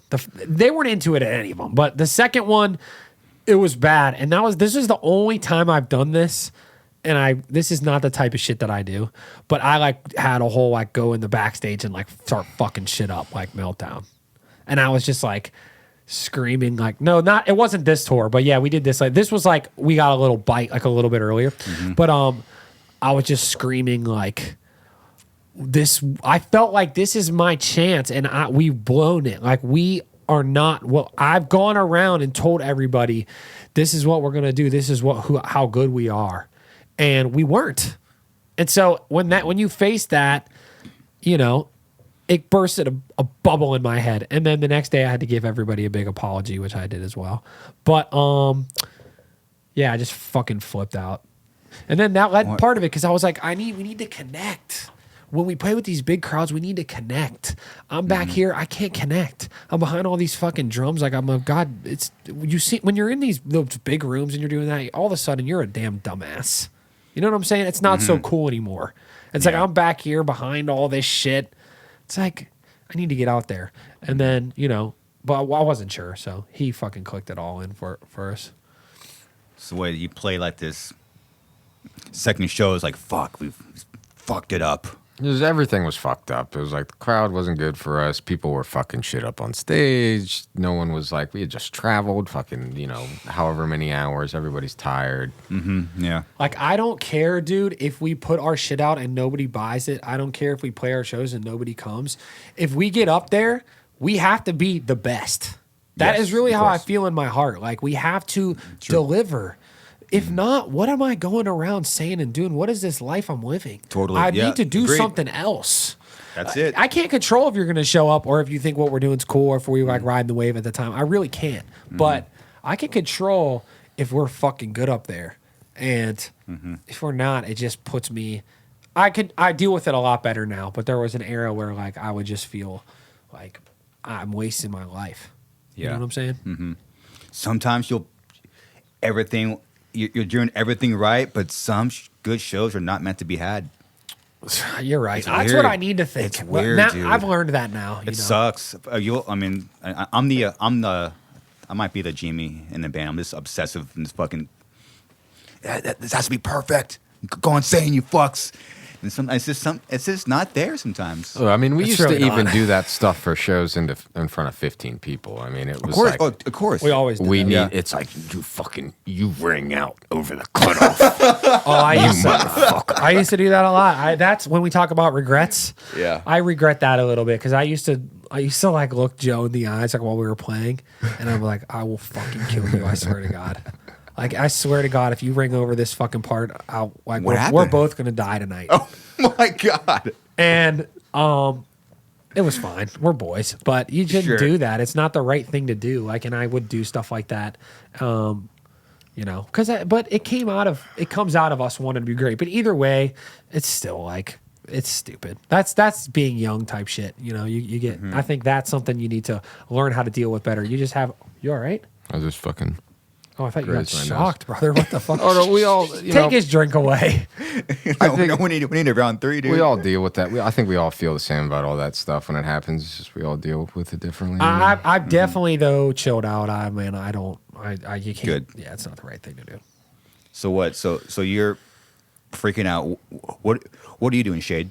What am I doing Yeah. when he's freaking out? Just- desperately trying to not escalate the situation, you know, and just kind of like being like, yeah, man, you're right, man. Or in another scenario, I'm like, Fuck you. fuck you. Basically go fuck yourself. And then I just walk away. But He's not wrong. I mean, usually with that. I think that situation, you chucked a thing of almonds, and I was like, we should talk about this later, man. Yeah, that you can't chuck stuff. Like I've never like I don't like how that's the only time I've ever done like something like that. Anything else would just be like usually on stage. I'll just look at like him or Dom or Joe and I'm like, you know what I mean? Like, because I feel so fucking because we have so much adrenaline too. I'm sure Yeah, you've dude. been through that. I get it. That's man. the thing. Yeah. You got all that adrenaline, and it's also like you said, we've been in the same band since we were 9th grade. It's all Yeah. we know. It's like this is our business, you know, whether it's, you know, a creative endeavor or not. It's like this is our lives, you know. So It is. It feels like life or death a lot of time. I'm sorry for cutting But you no, off. but it is though. Sorry. It is though because you sacrifice so much and so much time, and you either leave home if you're back in the day, you leave home with negative money, and then and then the very thing that you're leaving all that behind for, you don't execute. It's a hard pill to swallow, man. It still is. If we now it's like as long as we put the work in the room, I'm happy. As long as we put the practice and the work in. Yeah. Then I'm you're right. pleased. But if we Totally. don't, then and you know, being up front has also really taught me how good these guys really are and how many things you have to deal with up there. also that I he didn't know can't about. watch us all like for every second of the show anymore. Now that he's not behind the drums, he used to watch us all every second, and now he can't do I'm that. back there. There's nothing else to look at, you know. Now he can't do that. Bury me softly, Lord. Oh my goodness. I've always been curious, where does that come from, man? Like that obsessiveness, that just like that drive, that like, and then when you get older, it's like, okay, now you won't leave. Like what is that? I definitely feel like I still have the drive. You have the drive too. Dude, you gotta survive in this fucking world. We got this little sliver of a shot to do something that we want to do as like a life. To me, it's like that's so, like, that's insane that we even get these opportunities, and we've worked hard for them. But when like you gotta take it, you gotta go. Like, what the fuck? You know what I mean? True. It's a be crazy not to situation. So when people don't want to or people are different, it can be frustrating because I don't ever feel like I don't want to push forward. That doesn't mean I want to play this every show or it's not aimless, but I want to be doing something pretty much 95% of the time. You know what I mean? And not everybody really feels like that. He's kind of similar to me in that way. Yeah. I think it's about having confidence in yourself too. I think he's always had that in himself. He's always been like, I'm gonna be in a band and it's gonna be badass, you know. And I wasn't like that in high school. I was just like, I'm along for the ride, you know. And it became that. But now it's definitely just like this self-belief kind of thing where it's like, you know, I know that our work ethic that we've built through the band is strong. And I can outwork and he can outwork anybody you put next to us, you know? And it's like that combined with what I think we have great creative vision and ideas and stuff. And I think it's a really just strong unit, you know, Code Orange. So I just have ultimate faith in any endeavor that we do. And that's why it's like we mentioned before about like smelling the roses, like kind of realizing like the gravity of a situation when you're in it. Code Orange doesn't really do that because we're always moving the goalpost a little bit and we're always working so hard in the moment, especially for those big moments. It's always like everyone's on board making this 100%. Like no matter what, every little thing that needs done, like, you know, Joe, you know, go build the stage. Dom, build the props. Shade, make the content. Do whatever. You know, everyone's on board. So it's like no one has time to think, really. It isn't until after when sometimes, especially when something's recorded. Yeah. And I'm like, damn, that shit was badass. It's special, man. Yeah. I mean, and that's, I think, led to, in the past, a little bit of what you were talking about where we have a little bit of standoffish or whatever. Because I feel like we definitely, and this is another thing that I've definitely tried to work on, is like it can lead to a little bit of bitterness when you're kind of like, you know what you're putting in and you really kind of know what somebody else is putting in and what they're producing. And you're just kind of like, you don't want to be a part of patting that on the back because you already feel like everybody's patting that on the back already. So it's like, I don't need to be a part of it. You guys can pat this shit on the back all you want, but I know like what's the real score. But that's not a good way to live. So you got to just fucking worry about your damn self. You know what I mean? Yeah. So I think that's another part of getting older is like figuring that out. But yeah, that's led to us sometimes keeping up a veil. Yeah, it's a hard balance knowing when it's to me it's a business. You know, it's a lot of fake people. It's fake, dude. It's fake. Do you feel that way? Like, do you have that? Have you had those kind of experiences? It's a everyday bounce. I'll be real. It's an everyday bounce. Every scenario is different. I go over here. I go to a lot of shows. That's awesome. And it's knowing. One, for sure, I just know who I hang out with in my spare time. There's that, you know. It's just knowing, but you can't just be an asshole. You know, I don't want to be just plain asshole. For sure, and like, absolutely. But you still want to be yourself. Exactly. You know, so yeah, it's an ongoing thing. There's nobody that's ever come up to me like in earnest, like, "Hey, what's up?" And I've like cold shouldered them. The only like cold shoulders we've given are usually like if there's already a little bit of a vibe, then we'll turn it up. You know, we're not gonna fucking turn it up. We're not gonna, you know what I'm saying? We're not gonna be the ones to like, you know what I'm saying? We're also not like a party band at all. We don't really party or nothing. No one in the band really drinks or smokes or anything besides me. So it's. You remember my story with your band? A funny one? No. Your singer put me in the worst situation ever with all y'all. You don't remember this? No, what happened? Dude, so we're doing this photo shoot together, right? And y'all just put that record out, and it's cool. All the subtitled? The one people were like hating on and like making it which was like, to me, I didn't like that at all. Like, that's another thing. I would never fucking bandwagon on some shit like that. That was whack and stupid. And people were, and so we were talking about it. And he was saying, man, like, well, you can cut this out if you don't like it. But he was basically saying, man, like, we're thinking about basically doing a tour because this other album is coming on anniversary where we don't really do that shit and we do like the old shit because people aren't feeling the new shit, blah, blah, blah. And I said to him, I was like, brother, don't you bitch out. I was like, you get up there and you go do that shit. And he was like, let's go tell my band that. And I was like, I don't know you. But all right. He parades me back there to a couple of you guys. Really? And he goes, Tell them what you were telling me about not bitching out. Fucking singers, dude. Jesus. And I was like, Eddie fucking. And I said what I said, and then I don't know who it was. It might have been you, or it might have been your other guitar player with a beard, who's a very nice guy. Yeah, he's nice. He's fucking awesome. He looked at me like, okay, and I was just like, damn, man, like, dude, I wasn't even trying to be in this situation, you know. I wasn't even supposed to be here today. It was a very Office Space situation, or no, Clerks rather. That's sick. Dude. So he fucked me over, but he's good. He's cool though. Oh my gosh, dude, that's I didn't know that. It's cool. I was like, dude, no, fuck them. And he was like, but I feel him, like I get it. But Yeah. he was just like, dude, like it's not what they want to hear. I was like, dude, don't tell me that. I don't want to hear that. I want to see you get up there and you do it, and we see what happens.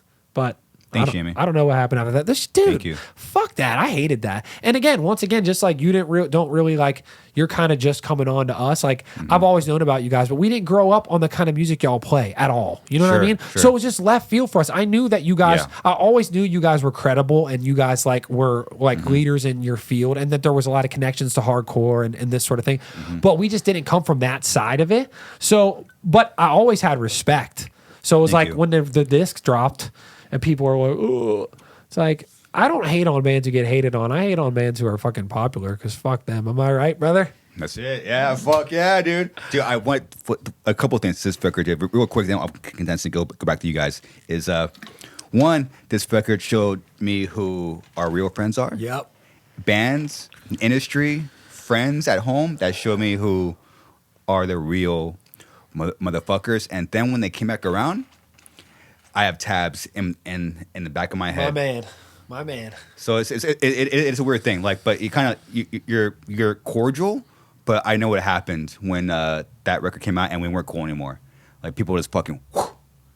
And then now there's. And think about this, not to get personal on your shit, That's but fine. think about what you guys went through, and think about how people still treated you that way, even when you made. I know it wasn't like immediately after anything, but it wasn't Sure. that far. Sure. And the way you were treated by people after what you just went through, something that people can't even like understand, like how that must fucking feel, that adds to it even more. It's like people are like, it's disgusting. You know what I'm saying? So, Dude, I mean, yeah, Whatever. it gets crazy. Like, you bring up the tragedy. So when Mitch died, we Eddie back. There's the industry, like bands take the opportunity. Okay, maybe we could. This is our time to be like the top in the yeah. that scene. It's fucking. It's a very competitive scene. I used to get butthurt, but now I'm like, it's the way it is. But what? Hey man, shout out to all the bands who make it big and get going and they're playing big shit. Like, respect to them. No, dude, fuck them. I'm kidding. No, man, I'm kidding. respect. Like, I'm kidding. bring us on the road. You know what I mean? We need a career. I mean, goddamn. Oh, I'm kidding, man. But yeah, that record gave me a lot of perspective, and I just respect bands that are themselves. They're real as people, and they just put out the music that they want. Thank you, man. cool. I've always taken you guys that way as well. Like you do what you're gonna do, and it's what you're gonna do. And a lot of people rock. I feel like you had a lot of fans that rock through that whole shit. 100%. Oh yeah, of course. A lot. There's yeah. always like the people that always will rock with you. Then there's the the loud, the birthdays, the happy birthday stop. Oh, That's how I always fuck think of that, it. dude. Just search happy birthday in your phone from like every year. And you Dude. can figure out how cool you were. Dude, what's weird is that now we're kind of coming back, and obviously, I mean, I won't talk about it, but obviously, you can only assume with this going on now. There's a other circle of people, and that's my version of being standoffish. I'm not smart. I'm an idiot. But one thing I do have is I'm 38 also. I could smell bullshit. Yeah. And I could sense it. So when Yeah. when there's someone coming in the circle and they're wearing an SS t-shirt, but I'm like, where were you 5 years ago? Yeah. Rocking Die Art stuff. Exactly. It's like And now they're not wearing their tees no more. it's a weird like It goes in a row. it just goes around and around. I'm like, okay, I'm very picky who I let in the circle. Not only my circle, I literally do. I have to fight who gets in the suicide circle. Because my guys are very social. They're very nice. They Yeah, are. trust Eddie's me, yeah. nice, Mark, and they're a little bit too nice. And they just let We know all about that. they Yep. say everybody in. I'm like, I had to like I had some shows where I'm yelling at people. Yeah. It's just I'm like, you got okay. Now I have to tell the guys, okay, it's cool you want to hang around them. It's cool, but just be a little bit more mindful what you say around them and know who they are and what they are. Yeah, fucking hold it down, dude. That's it. Exactly. Like, I agree. The real shall know. And that's just how it goes. That's it. That's a poem by me. I just It's wrote. cool. Yeah. And is that funny? No matter what kind of style the band is, or no matter what the band's going through, like you'll just respect what they're doing if you know that's them. I think for me, yeah, I feel that way for the most part. I mean, for me, if the music is so, I mean, most of the time I could tell. It can get tough when I can always tell outside of my bubble of heavy music. You know what I mean? In the heavy music bubble, there's so much, like, like we know people and we know this guy and that guy and we know this band. We saw this, they used to be in this band and they used to wear this shit. And now and it can kind of pollute your vision of what's really going on. So I won't act like I always have clarity on all that, like 100%. But when it comes to other styles, I feel like I can pick it. You know what I mean? What is that? Like because like you fucking smell it. It's weird. Yeah. So you just sense it. I don't know what it is. Isn't it the worst when you got one of your boys who just can't smell it at all? And you just look at them, they're like, this guy's cool. And you're literally like, what that is my fuck? band in a nutshell. Dude. God bless them all. I love them. They're social. They make our band look nice. I love them. But sometimes they bring people in. I'm like, who the fuck are you talking to right now? Yeah. They don't give a fuck about you. They don't give a fuck about you at all. We were broke. And where were they? Exactly, dude. You're right. No, I mean, but it's a dark feeling when you just look at one of your boys and they're just like cracking up like with some son of a bitch, It's not a good feeling, but you gotta just, stay away. Dude, I understood why some people in bands turn into assholes. Because that is a mechanism which I personally won't use. I'm learning how to do other ways to keep people away. Dude, there's a lot of fucking worms in this biz. There's a lot of parasites. We got a little parasite on our album cover.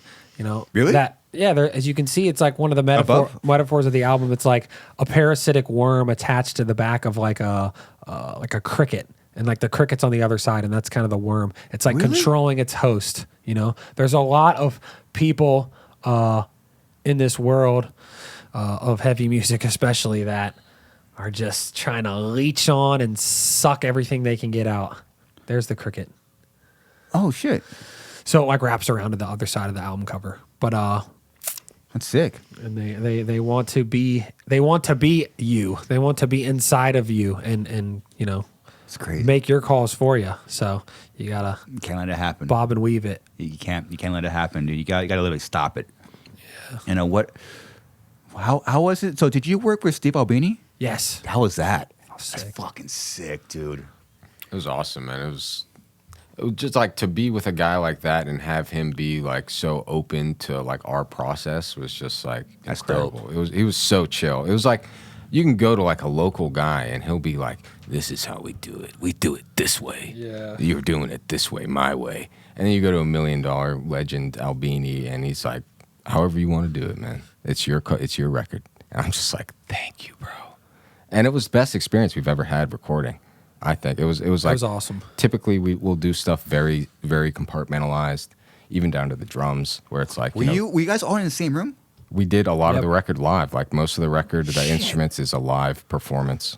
And then we took it and did our thing to it for a while, but like the chunk of the raw band is all in the room. We did these like very like these demos that were super, tracked out like to the T, like roadmaps, and then we basically just replaced everything. So it was like easy to kind of slide things in and out. And we had sessions and everything just like that plotted out for like the past year that we had been working on these demos, and it was basically like, we had all the tracks isolated, and it was like we need to replace this, and this, and it's like all these drums and everything, but we're keeping this. And it was like Steve was like, that all sounds good. Didn't really want to know about it. Yeah. He was just like, what do you want me to do? And then he didn't want to know about it. No. His engineer was just like super helpful and knew exactly what was going on and what to do. So it was just great. But it was really sick. Different because normally we do everything separate. It's like everyone's got their own days. Yeah. But this was like 5 days. Everyone's tracking at the same time, but it's all recorded in an isolated way, and it was just. He did that part very well. He kept the isolation somehow, like very well, while we were all still together. And able to He's a master of the room dynamics and the sonics and keeping things isolated and things like that. It's really crazy actually because it's so simple. He's not doing crazy stuff. It's like he's like less is more pretty much. Yeah. Yeah. I mean, just listen to Nirvana, dude. That vibe, man. Yeah. Well, I walked in and I saw the drums and he had like 3 mics on the drums, and I was like. You serious? Yeah, I was like, can we get a snare bottom mic? And he was like, yeah, if you want. I was like, yeah, that'd be great. The other crazy part is that, Interesting. like, when we were growing up, we worked with Kurt Ballou. Yeah. And a lot from Converge. And he's very Albini, like, in his own way. Like, his vibe is very Albini. I don't know if he was, like, if they're really just similar, or maybe, like, he grew up, like, I don't know what it is. But it was almost like we got, like, Albini, like, twice, like, 2 bookend Albinis. Interesting. That's sick. Like, it was like, look, there's Kurt. Oh, yeah. So there's Kurt. He Kurt's kinda, sick as he's fuck. got the Albini glasses, too, you know, in that. Boom. But, yeah, so it was just kind of, like, weird to see, like, Albini would do stuff, and I was like, that's very, like, something Kurt would do. No, it was weird. But we had Kurt first, you know. Yeah, what? Kurt did the first 3 records, right? 2.5, we'll call it. Oh, 2.5? Okay, oh, shoot. Nice. No, I mean 3. Not dissing him at all. He's the man. No, Yeah. 2 and 3 fourths, like, for real. But I got to give my buddy Will Yip credit because Oh, yeah. he stepped in on Forever when Kurt was kind of like had to move on to something else and helped us like finish it all.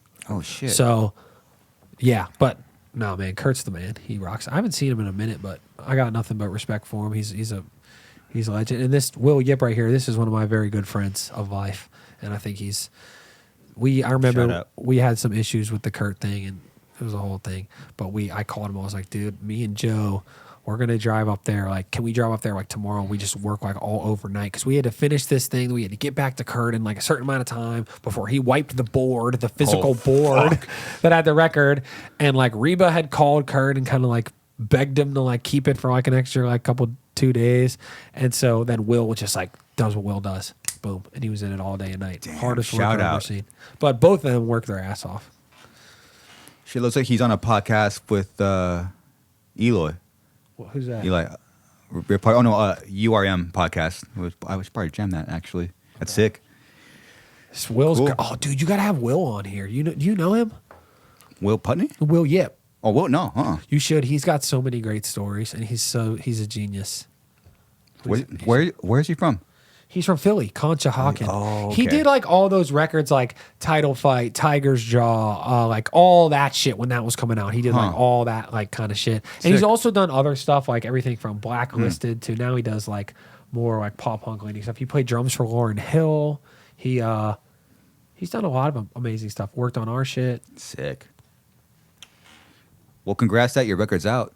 Thanks, man. What a different time. Like literally, like you're putting a record out in March. Like you just recorded this record with Nick, which is a legendary producer. You just signed to a major label. You think you're all firing all cylinders, and it gets taken away. Yeah. It's taken a fucking away. It sucks. And then now you get to put out a proper. I'll say though, in Record. retrospect, I think that record was a little bit ahead of the time anyway. So I feel Really? like I feel like while there was a lot taken away momentum wise, just like I feel like this one we just put out is also ahead of the time. I really, really do. I think that we're just. I mean, this will sound dickheaded, but this is how I feel. Whatever. I feel that we're a little bit a year or two ahead of the zeitgeist of this shit sometimes, and I feel like the Underneath record, if it came out now, would crush like aesthetically, sonically, what people are into, some like more technical, like psychological, like sci-fi, like people love this shit and it's all over sprinkled over metal stuff. I think if that dropped now, that would fucking crush. But if it would have dropped then, it's hard to know, you know. But You never know. You never I love know, it to man. death. It's tough. I love them both, you know. Well, shit. Did we miss anything? What was it like working with Billy Corgan? Okay. There you go. Boom. This is his wrestling company. Check it out. NWA. Old school. Yeah, what was it like working with Billy? Which I saw you post a picture of him, which I wanted to ask you. So, you it sounds like is he like a mentor? He's my buddy now. Now, especially like we've kind of. I went and saw him like 3 days ago. I was up at his crib and we were hanging out while he was recording some shit. And started off. We had the same manager. He sent the demos to him. He was digging them. He wanted to like get involved in maybe some like just kind of hitting us with some thoughts type shit. We figured that out. We started that. We started hitting it off. We started talking on the phone. We started getting along. He said, come out and we'll do some in person. Did it in person a couple nights. He was working like all day. He's a hard worker. That's from then.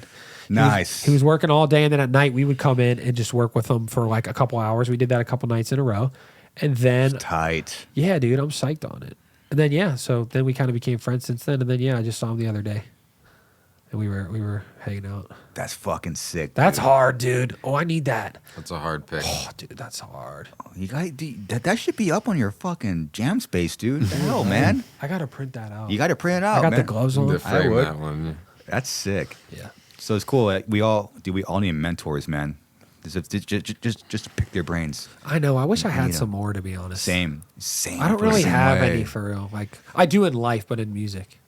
Chris Vrenna, we had work on our record underneath, and he was kind of like my production mentor. He taught me how to use Pro Tools and how to like Yes. program in a more old school kind of way and less of the new school way, you know. Search him up real quick. Yeah, Chris Yeah, he Vrenna. played drums in Nine Inch Nails in the first couple records. He started the band with Trent. I mean, he's from like 2 hours from where we live too. So Nice. they both are.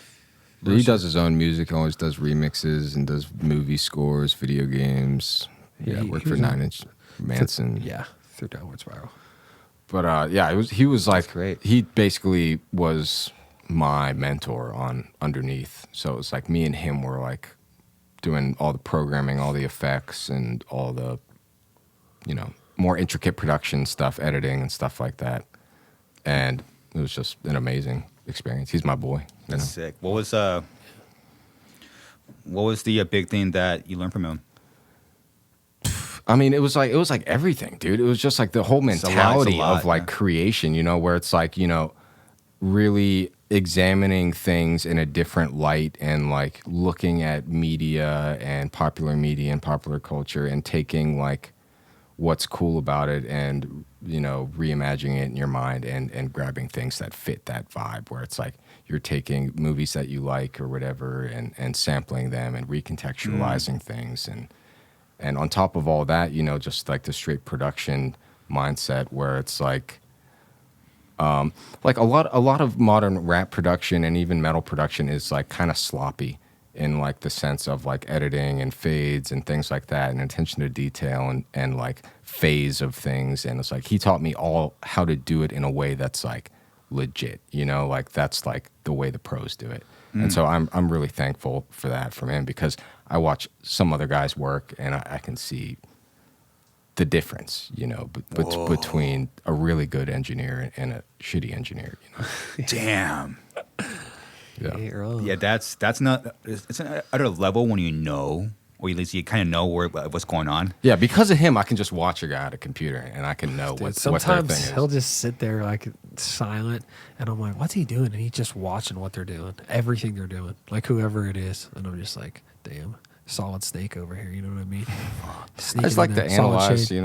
I like to pick up. I like to learn things from everybody too. That's the other thing. gotta It's like, do it, man. I'm not overly critical of anybody when they're in there. Like I'm not gonna be that guy, but I'm gonna watch what you're doing. I'm gonna try to learn from it, and I'm gonna try to learn what you're doing wrong and what I'm doing wrong.